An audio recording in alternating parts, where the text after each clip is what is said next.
Y hoy vamos a continuar con el ciclo de seminarios que organiza la facultad. Y hoy contamos con la presencia de Damián Jugnot. Bueno, Damián, el doctor Damián obtuvo su título de licenciado en Geoingeniería Ambiental en la Universidad de Burdeos en el 2004 y realizó una maestría en hidrogeología en la Universidad de Avignon en el 2006. Durante sus estudios de doctorado en la Universidad de Savoie, desarrolló varios modelos petrofísicos para determinar las propiedades de transporte de una potencial roca huésped para el almacenamiento de residuos nucleares. Como parte de su doctorado, realizó una estadía de 15 meses como becario visitante en la Colorado School of Mines. En 2009 obtuvo su título de doctor en geociencias y de 2009 a 2014 se desempeñó como profesor junior en el grupo del doctor Niklas Linde de la Universidad de Lausanne, en Suiza. Desde 2015 es investigador de la CNRS en la Universidad de Sorbonne, en París. Y bueno, hoy nos va a presentar esta charla que se titula Imagen hidrogeofísica de la distribución y dinámica del agua en la zona crítica. Bueno, bienvenido, Damián. Muchas gracias por venir, muchas gracias por la invitación. Quiero agradecer a Luis Guaracino me invitó acá para dar unos cursos y hacer esta presentación y a la facultad para recibirme. Así que hoy les voy a contar un poco de los trabajos que estamos haciendo en el tema de la hidrogeofísica y para hacer imágenes o seguir los procesos de distribución de agua y de dinámica del agua en lo que es la zona crítica. Voy a explicar todos esos términos. Voy a empezar hablando del agua en la zona crítica, dando un par de definiciones y de los problemas que queremos resolver. Después voy a hablar un poco de la hidrogeofísica, de las escalas con las cuales estamos trabajando, de las herramientas que tenemos. Voy a seguir con unos desarrollos teóricos que hicimos acá con Luis, con María Ángeles Soldi y lo que estoy haciendo también en Francia y con un grupo. Voy a explicar un poco de un método de upscaling que estamos desarrollando y voy a dar un ejemplo relacionado con el acoplamiento electrocinético. Después voy a presentarles un poco cómo hicimos para ir de la teoría de una escala muy chica a la escala del campo, con dos ejemplos de uso de la geofísica, de la hidrogeofísica a nivel de campo, y después unas conclusiones y perspectivas sobre estos trabajos. Bueno, probablemente ya conocen el ciclo del agua y el ciclo del agua en la Tierra.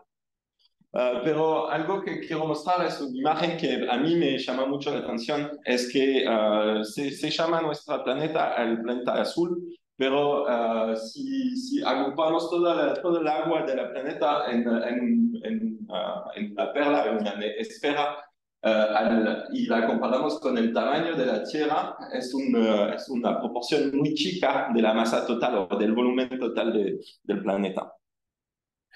Y acá ven el total del agua, pero acá es el total del agua dulce en el planeta. Así que lo que podemos consumir, lo que podemos usar, no es el agua, no tanto es el agua salada del mar y de los océanos, pero más bien esta perlita. Y lo que tal vez no vieron es la perlita incluso más chica que está justo abajo de la perla chica. Es una esfera de 60 kilómetros de diámetro, que es la cantidad total de agua dulce a la cual podemos tener acceso. Así que es solamente este agua que podemos tomar, que podemos usar para la agricultura, para que los ecosistemas están usando. Así que es muy poco y hay que cuidarla y muy seguido hay que buscarla y entender cómo funciona. Y dentro de esa cantidad de agua bastante chica que es accesible, la mayoría, el 98%, son aguas subterráneas.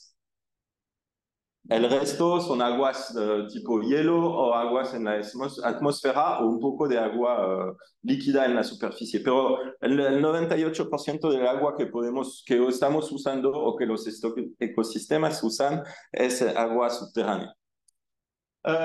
Se hace bastante de moda en estos tiempos el concepto de zona crítica. La zona crítica es el medio, lo que antes llamábamos el medio ambiente, es el medio en el cual es la zona en la cual estamos moviéndonos y en la cual hay unas interacciones entre la roca, el suelo, el agua, el aire y la biología en total, ecosistemas, todo. Así que la zona crítica es realmente una interfase entre la atmósfera y la litosfera, contando con la biosfera, de la cual pertenecemos, y la hidrosfera que necesitamos.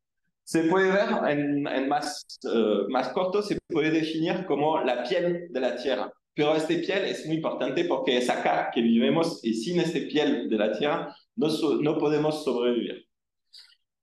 Hoy no vamos a hablar mucho de biología, más bien del agua, así que nos vamos a hablar más de la hidrosfera. Los hidrosistemas, perdón, mi español no es perfecto. Los hidrosistemas son sistemas a múltiples escalas, a varias escalas. Hay escalas y hay diferentes escalas que nos pueden interesar porque hay diferentes procesos que pasan a varias escalas.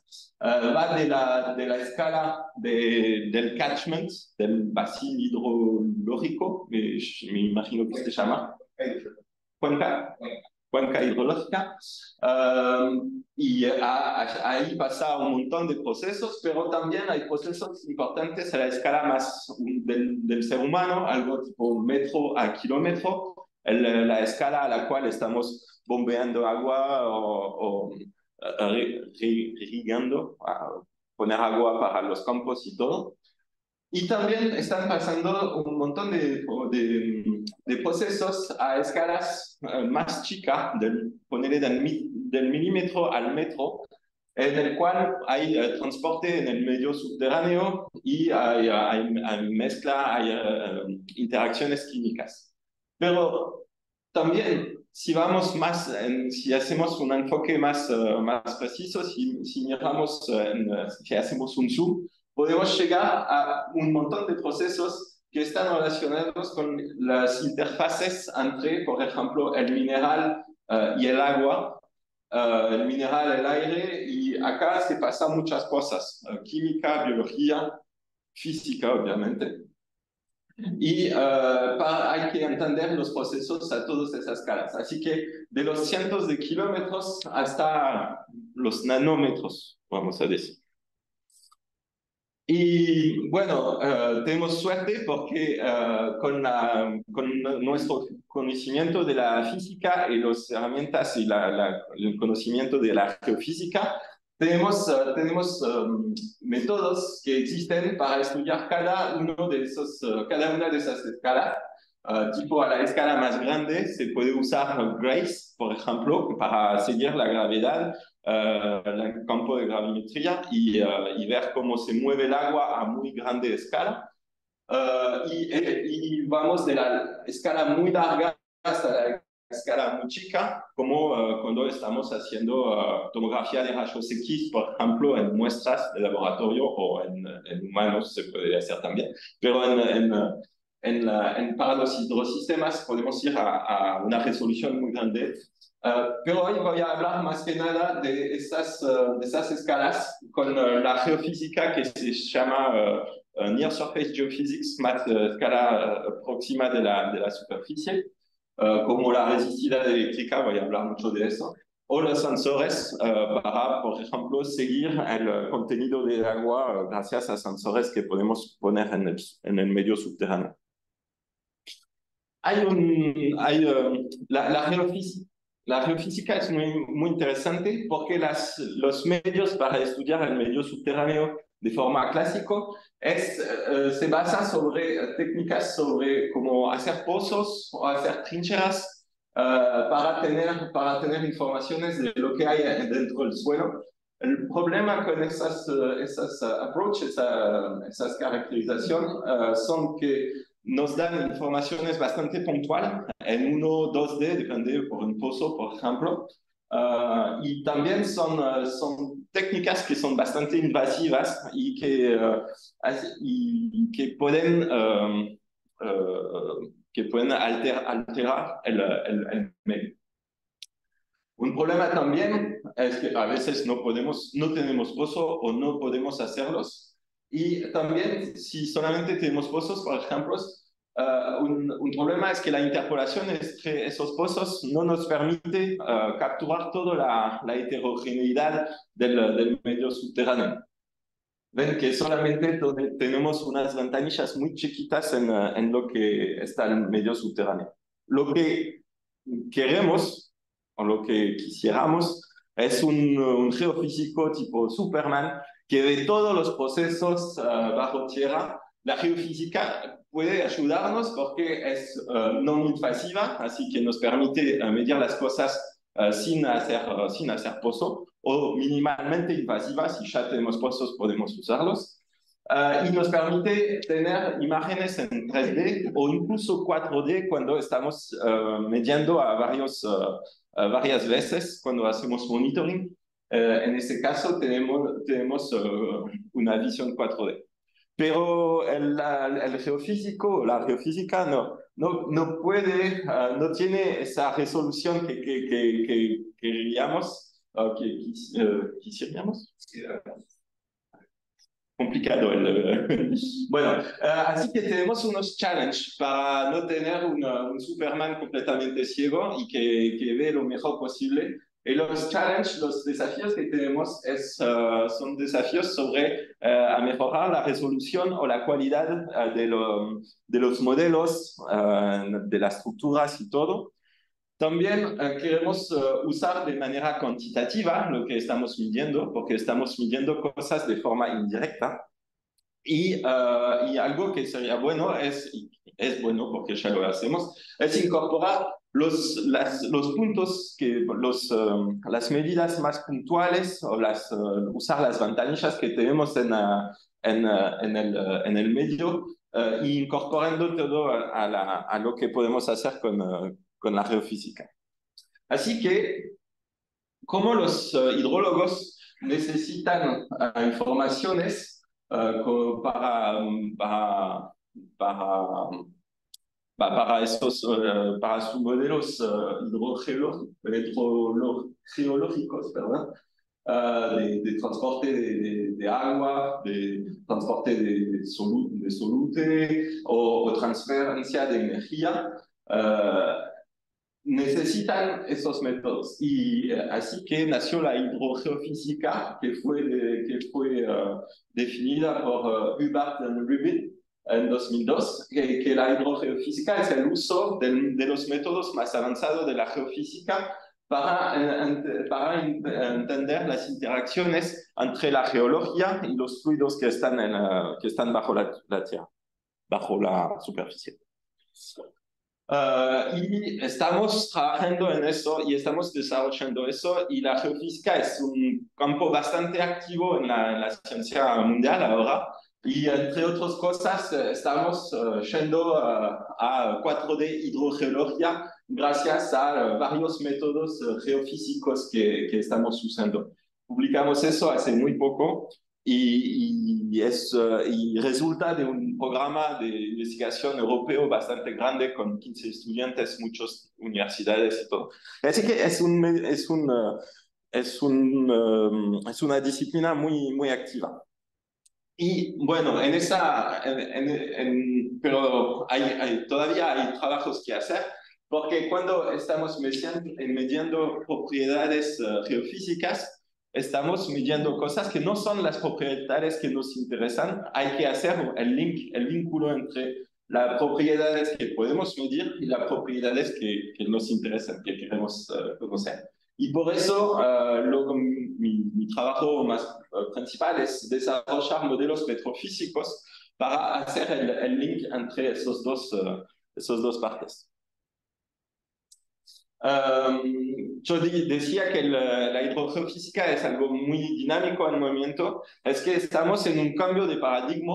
Antes la geofísica se concentraba sobre unas fotos del medio subterráneo para tener unas propiedades más estáticas, como la porosidad, el contenido de agua, o a veces la permeabilidad con unos modelos, haciendo mapas o imágenes 2 o 3D, pero los trabajos que se están desarrollando más y más ahora van, el paradigma está cambiando para ahora mirar los procesos directamente. Así que los flujos de agua, de solutes y todo, o las reacciones biogeoquímicas. Así que estamos pasando de un paradigma de foto a un paradigma de video. Y estamos muy interesados en eso porque la zona crítica es algo que es muy dinámica, así que hay que tomar en cuenta la dinámica. Os voy a hablar principalmente de dos métodos diferentes para la cuantificación in situ, in situ de los flujos y del transporte de agua en la zona crítica con dos métodos diferentes, métodos geoeléctricas.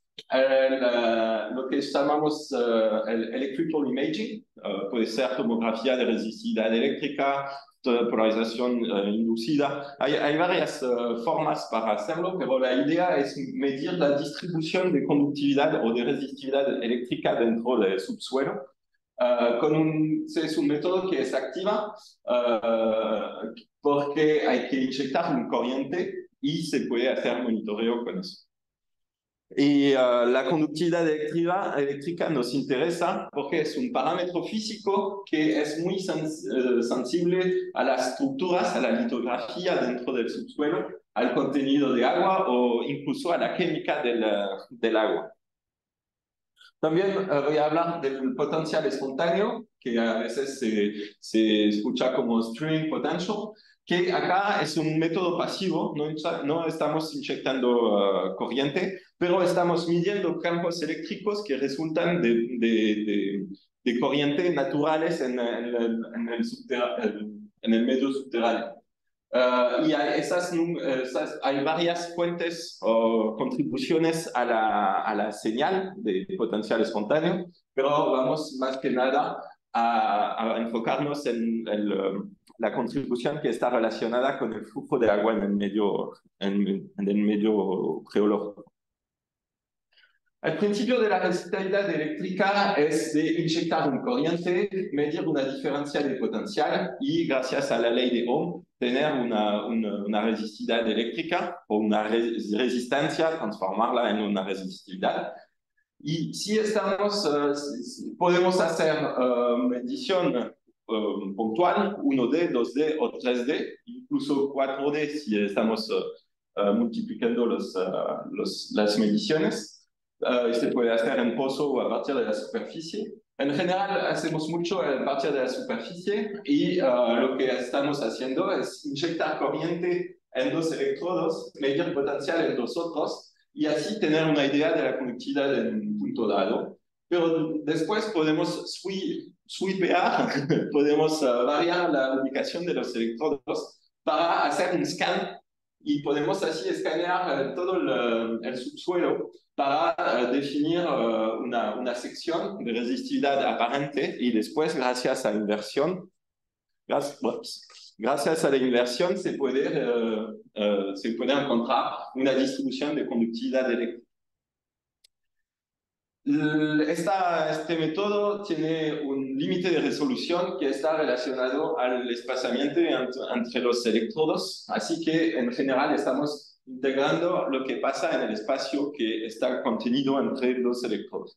Y lo más lejos de los electrodos estamos, más baja la resolución es. Pero eso nos da informaciones sobre la estructura, el contenido de agua, la salinidad del agua. Así que son propiedades importantes. Al contrario, el potencial espontáneo es la medición del campo eléctrico natural y esta medición de campo eléctrico natural se hace con al menos 2 electrodos y un voltmetro. Si tenemos muchos más electrodos es mejor y hay voltmetros que son mucho más avanzados que eso. Pero el mínimo es así. Y hay, en general, como es una diferencia, estamos midiendo un campo eléctrico, o sea, una diferencia de potencial eléctrico. Así que lo que estamos midiendo es la diferencia de potencial entre un electrodo al que llamamos electrodo de potencial con respecto a un electrodo de referencia. Y bueno, hay varias contribuciones posibles al corriente, al potencial espontáneo. Hay fuentes relacionadas con el proceso del acoplamiento electroquinético y en este caso esta contribución está relacionada con el flujo de agua, pero también tenemos otras fuentes, no voy a hablar de esas hoy, pero hay otras fuentes relacionadas con gradiente de concentraciones o potencial redox en el medio subterráneo.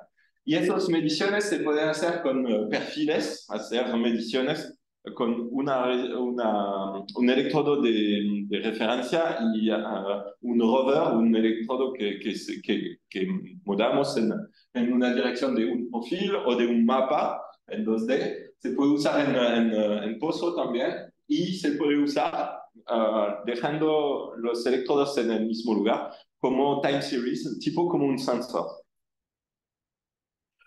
Tal vez para mostrar un poco con un ejemplo, es un trabajo que hizo Abderrahim Jardani, un colega mío, y que él hizo un mapa de potencial espontáneo en primavera.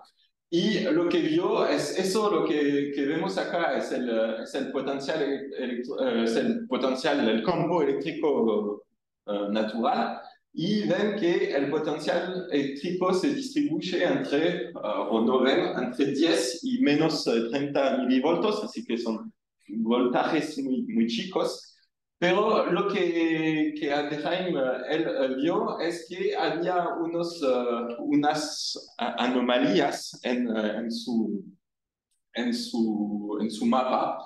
Hizo la misma medición en verano, poco tiempo después, pero en verano, y vio que había cambiado el mapa, la distribución de potencial. Y ahí y tendría que decir que él estaba haciendo mediciones en un medio karst, en un karst, encima de un karst. Así que él estaba buscando pérdidas de aguas. No sé cómo se llama, son dolinas.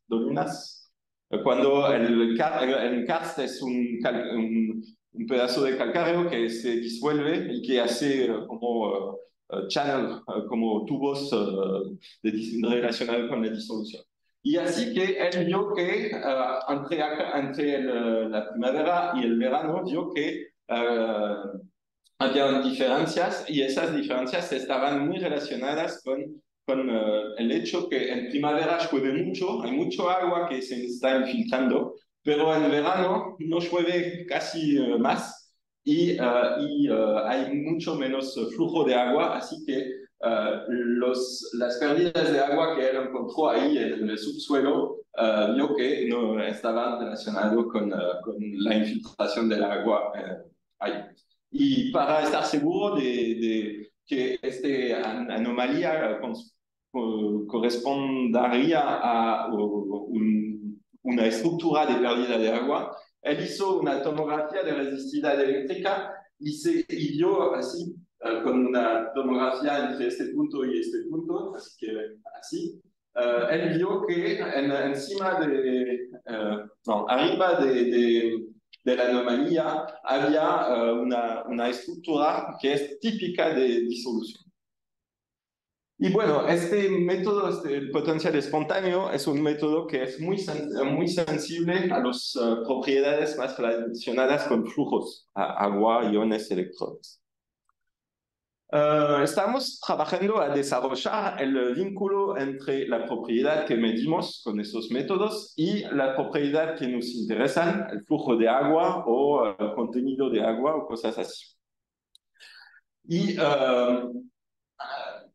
bueno, así que estamos trabajando mucho en el desarrollo de modelos petrofísicos que relacionan estos dos parámetros importantes, esos dos parámetros, lo que tenemos y lo que queremos. Desarrollamos desde un par de años, ahora más de 10 años, estamos desarrollando un framework para hacer un cambio de escala, un upscaling. Y este framework es bastante versátil, flexible, lo podemos usar para varias propiedades de transporte en medio poroso o en medio fracturado, pero está basado sobre el hecho que podemos describir con la física, con la química, con la electrostática, podemos describir lo que está pasando a la interfase, así que estamos pensando a escala muy chica del nanómetro, y podemos describir lo que está pasando a la interfase. Después son modelos, así que tenemos que simplificar un poco la realidad. Después lo que hacemos es que asumimos unos formas y tamaño de poros, considerando que los poros irregulares del medio natural pueden ser representados por poros equivalentes más cilíndricos o van a ver con otras formas. Así que, asumiendo eso, podemos ir de la escala de la interfase a la escala del poro y describir lo que está pasando al nivel del poro. Después podemos seguir asumiendo cosas como la distribución de tamaño de poros dentro del medio. Por ejemplo, acá asumimos una distribución fractal y llegamos a describir lo que pasa a la escala del volumen elementario representativo o de la escala de la muestra o escala más grande. Así que estamos yendo del nanómetro al metro, más o menos. Y acá voy a explicarlo para la electroquinética, pero después voy a mostrar que se puede usar para muchas otras cosas.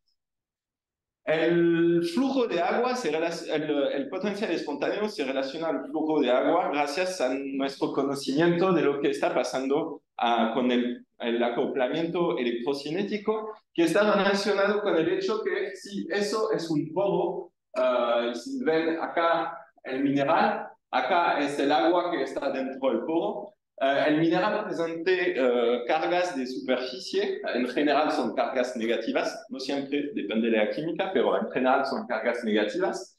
Y para respetar a la electroneutralidad del sistema, hay lo que llamamos un exceso de carga dentro del agua del poro, dentro del agua poral. Y este exceso de carga se distribuye en dos capas, la capa externa, que no se mueve, y la capa difusa, en donde los iones se pueden mover. Y por eso se llama el modelo de doble capa eléctrica. Eso es cuando hay agua en el poro, pero no pasa nada. Si hay un flujo de agua, el exceso de carga que está dentro de lo que llamamos la capa difusiva va a estar llevado por el flujo de agua. Y cuando hay cargas que se desplazan por unidad de superficie, es la definición de un corriente eléctrico. Lo que hay que saber también es que la capa externa y la capa difusiva son muy distintas, porque la capa externa es una capa en donde el agua no se mueve, pero en la capa difusiva sí el agua se mueve. Así que hay lo que llamamos el shear plane, que es el plan de Cis-H. Sí, bueno, entendieron. Sí, Cis-H. Cis-H. Y en este plan de Cis-H hay un potencial muy importante para nosotros que vamos a llamar zeta potencial, Y bueno, eso es uno de los parámetros importantes que nos viene o de mediciones o de modelos más de electroquímica. Y voy a hablar mucho también del exceso de carga, que es el exceso de iones, de cargas eléctricas que están ahí para balancear las cargas de superficie. Y este exceso de carga se puede mover cuando el flujo de agua cuando el agua del poro está fluyendo. Podemos describir este fenómeno de forma matemática para hacer un modelo y podemos describir lo que está pasando, por ejemplo, la distribución la distribución de este exceso de carga con modelos bastante simples, ahí con lo que llamamos la assumption, el asumo, suposición de Weizsäcker. Y también, si consideramos poros simplificados, podemos describir la distribución de la velocidad del agua, del flujo del agua dentro del poro. Y hay formas después, gracias a los que hicimos, entre otros con Luis o con Anchi durante su tesis, pudimos llegar a definiciones de cuál es el exceso de carga que está efectivamente llevado por el flujo de agua. Y bueno, y es una expresión analítica, no voy a mostrar en detalle, pero como les dije, con nuestro modelo, nuestro framework de upscaling, podemos, a partir de lo que pasa dentro de un capilar, asumiendo una distribución de tamaño de poro, se puede hacer un upscaling y decir lo que está pasando para un grupo de capilares, capillary bundle, con varios tamaños, y asumiendo una distribución fractal, lo que logramos hacer con Luis es proponer un valor de este exceso de carga en relación a propiedades que nos interesan mucho, que son la porosidad, la permeabilidad y acá la tortuosidad. También hay parámetros más químicos que están en el modelo, que son cosas que o conocemos o podemos medir. Y ven acá el zeta potential, que es el potencial en el plan de Sisasha. Bueno, logramos ajustar nuestro modelo a datos de laboratorio, así que todo bien, seguimos con eso. Y con la tesis de Anchi, fuimos a ver lo que pasaba por un medio que no estaba saturado de agua, pero saturado de agua y aire. Y así que, sabiendo que los poros más grandes se desaturan primeros, pudimos llegar a otro modelo de effective excess charge, de exceso de carga efectivo, en donde se ve, eso es el mismo que lo que vimos antes, salvo que tenemos el efecto de la saturación y otro parámetro que es importante para la hidrogeología es la permeabilidad relativa que depende de la saturación.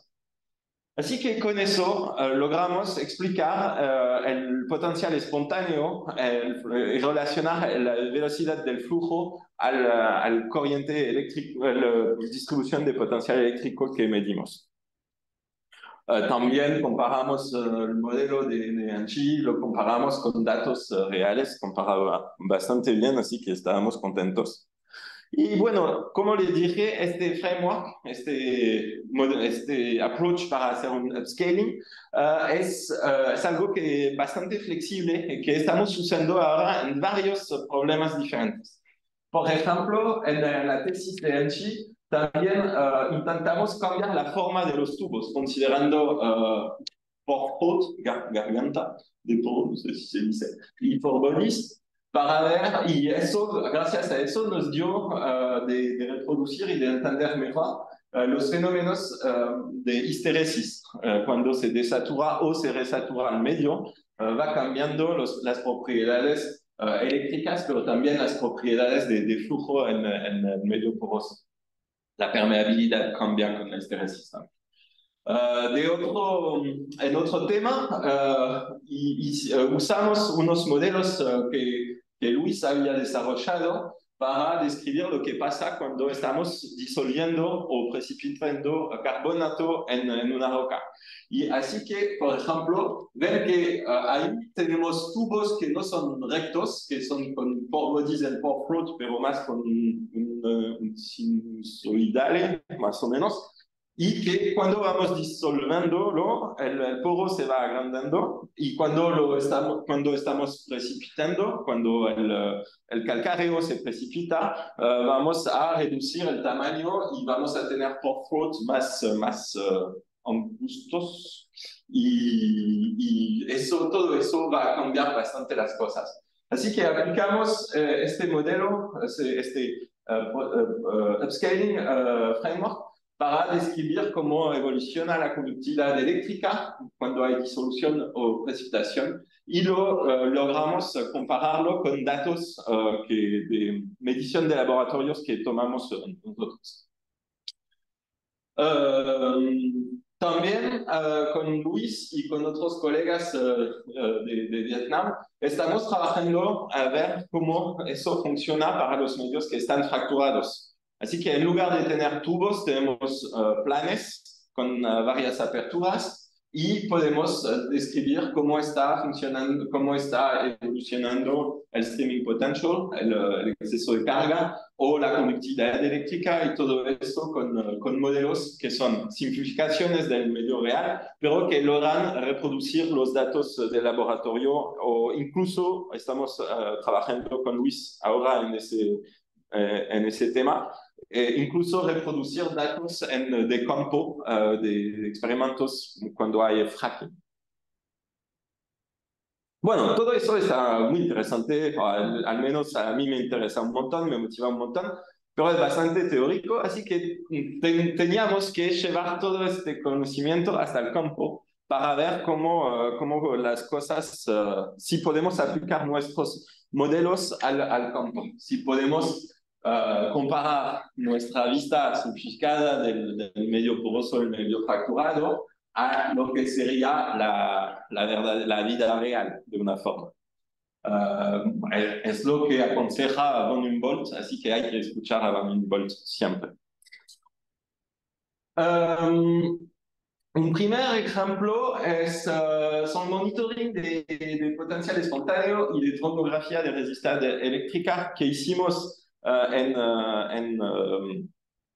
Dinamarca, en un campo, es realmente un campo, hay una zona agrícola, se dice, que es todo alrededor, lo ven ahí.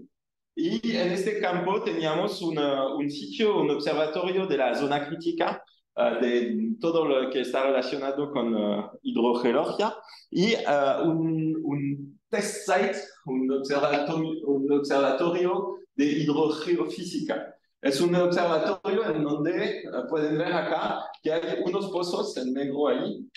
Son pozos con mediciones de tomografía de resistividad eléctrica entre pozos o de GPR, que es el georadar. Estamos mandando onda radar para ver la estructura y ver cómo cambia. Pero también teníamos otros,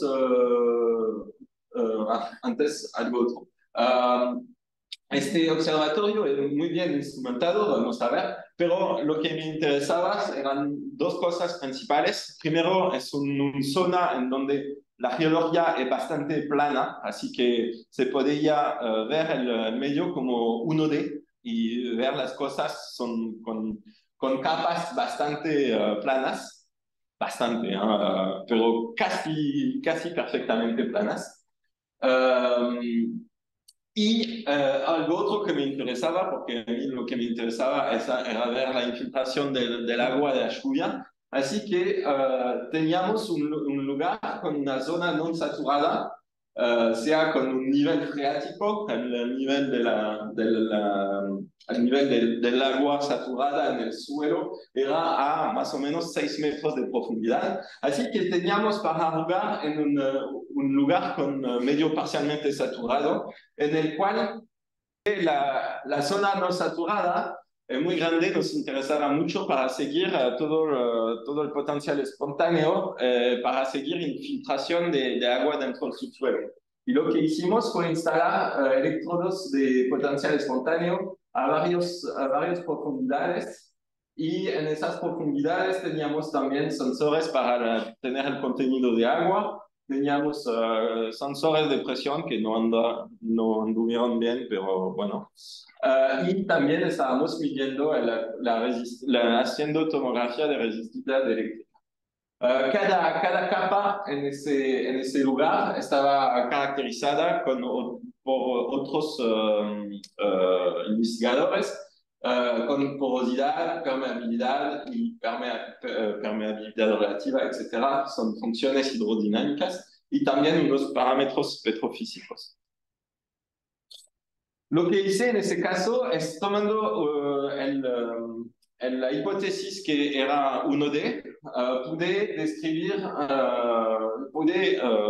desarrollar un modelo todo acoplado de una parte hidrogeológica y una parte eléctrica, más eléctrica.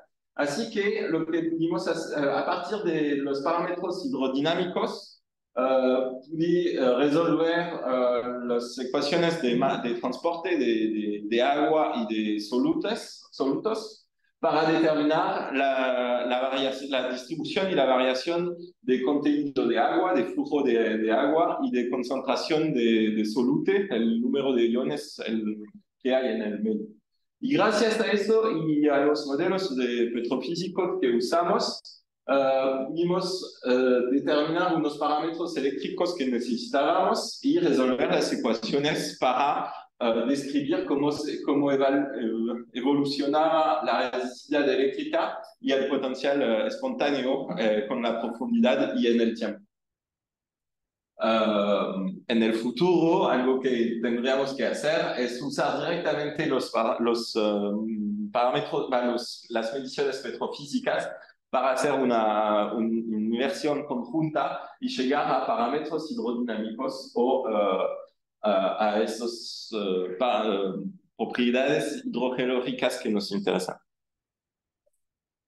Ven acá el medio que usamos para la simulación numérica, el contenido de agua, el potencial espontáneo, la distribución de los electrodos de potencial espontáneo. Y acá son los pozos entre los cuales hicimos mediciones de conductividad eléctrica. Lo que van a ver acá son los puntos, son datos a dos tiempos diferentes. Primero en azul, cuando hubo una lluvia, y segundo en rojo, después de tirar un trazador muy salino para ver la infiltración de un agua muy salina, tipo agua de mar, que inyectamos desde la superficie para ver cómo variaba en el tiempo. Y yo estaba bastante contento de ver que las simulaciones reproducían bien en los datos que teníamos, o bastante bien. No perfectamente, siempre es un modelo, así que no es perfecto, pero al menos bastante bien. Y lo que ven acá es la simulación que resulta de la simulación numérica, es cómo simulamos el flujo, el resultado de la simulación del flujo. Eso es un flujo que está relacionado con la lluvia natural, y eso es el flujo que está relacionado después de haber tirado el trazador. Y a partir de eso, usando el acoplamiento que expliqué, el modelo, la simulación acoplada que expliqué, pudimos reproducir la conductividad eléctrica bastante antes de tirar un marcador y después, y también la distribución de potencial espontáneo dentro del medio en la zona no saturada, antes y después de la inyección de marcador. Sí que yo estaba bastante contento con el hecho que se comparaba bastante bien. El último ejemplo que quiero mostrar es un monitoring que hicimos alrededor de un árbol en Estados Unidos con colegas de la Colorado School of Mines. en la Andrew Forest, en Oregon. Instalaron, yo no fui, ayudé para la petrofísica, pero no fue instalar todo. Pero Emily Wojtek, que primero autora en este paper, instaló electrodos de potencial espontáneo bajo la tierra alrededor del árbol y también instaló un sensor para medir el flujo de la savia, ¿sí?, dentro del árbol, para tener el flujo de la savia dentro del tronco del árbol. Lo que ven acá es el flujo de savia en Oregón, hemisferio norte, en verano, acá es verano y después otoño. Y lo que ven es que en verano es muy importante la evapotranspiración, el flujo de agua dentro del árbol, de savia dentro del árbol. Y se va disminuyendo con el tiempo, pero más en otoño y yendo al invierno hay más lluvia. Y acá ven la variación de la temperatura medida alrededor de los electrodos. Acá es el contenido de agua, que es muy bajo, alrededor del 10% de agua, que es bastante bajo, y bastante estable. Y ven acá las mediciones de potencial espontáneo, que varían por varias cosas, pero en primer orden varían más que nada por episodios de lluvia, y lo más lluvioso, lo más variación de potencial. Cuando el potencial es positivo, acá por ejemplo el amarillo, cuando el potencial espontáneo es positivo, significa que el agua está yendo en la dirección de la flecha. Cuando el flujo está en la dirección de la flecha, da un potencial espontáneo positivo. Así que ven que hay flujos alrededor del árbol, y cuando hacemos un zoom a la escala del día, acá son meses, acá son días, 3 días, ven que hay variaciones de potencial espontáneo que están relacionados que están con un periodo de un día. Y lo que vimos es que eso estaba relacionado con el flujo de savia dentro del agua.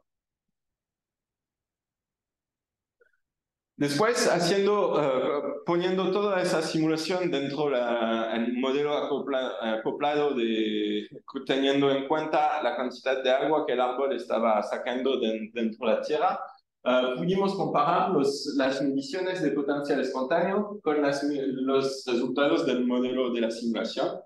Ahí ven que en primer orden, la forma es bastante similar, pero cuando miramos más la amplitud y todo, hay cosas que no logramos reproducir perfectamente. Así que estamos contentos con este primer paso, pero hay que seguir trabajando en eso. Y tenemos un par de proyectos usando el potencial espontáneo alrededor de árboles o en selva, para ir trabajando y mejorar eso. Los colegas están trabajando sobre la tomografía de resistividad eléctrica alrededor de árboles, por ejemplo, también, o incluso dentro de los troncos, porque los árboles están almacenando agua o dejando agua. Así que los métodos eléctricos nos pueden ayudar para la hidrogeología, y publicamos recién una review con los colegas de la Escuela de of Mines, un estudiante mía, mi colega que trabaja también con el estudiante, y publicamos este nuevo paper hace unos meses, 2, 3, algo así, y estamos a full con usar la geofísica para entender mejor toda la ecohidrología, lo que es el paso del agua dentro de la parte biológica, las plantas y todo. Bueno, y en conclusión, lo que tenemos métodos hidrogeofísicas que nos permiten combinarse y usarse para estudiar cosas a varias escalas. Los métodos eléctricos, sobre todo, que me interesan lo más, son métodos que tienen un potencial para monitorear la distribución y la dinámica del agua dentro del subsuelo, dentro de la zona crítica. Estamos desarrollando y ya tenemos unos modelos petrofísicos y un approach que nos permite hacer simulaciones para usar esos datos de manera cuantitativa y empezamos a poder explicar las cosas a la escala del campo, pero tenemos que seguir trabajando en eso. Mejor porque necesito un trabajo, así que sí, mejor que todavía haya cosas para hacer. Bueno, estamos trabajando en sacar más datos de observatorios, de lugares con los cuales estamos trabajando. Estamos intentando a trabajar en medios más complejos, con heterogeneidades 3D, teniendo en cuenta la reactividad biológica o química y bueno, la biología. Y bueno, seguimos tratando de a mejorar nuestros modelos petrofísicos. Y con eso les agradezco mucho haber escuchado y si tienen preguntas, por favor, pueden preguntar.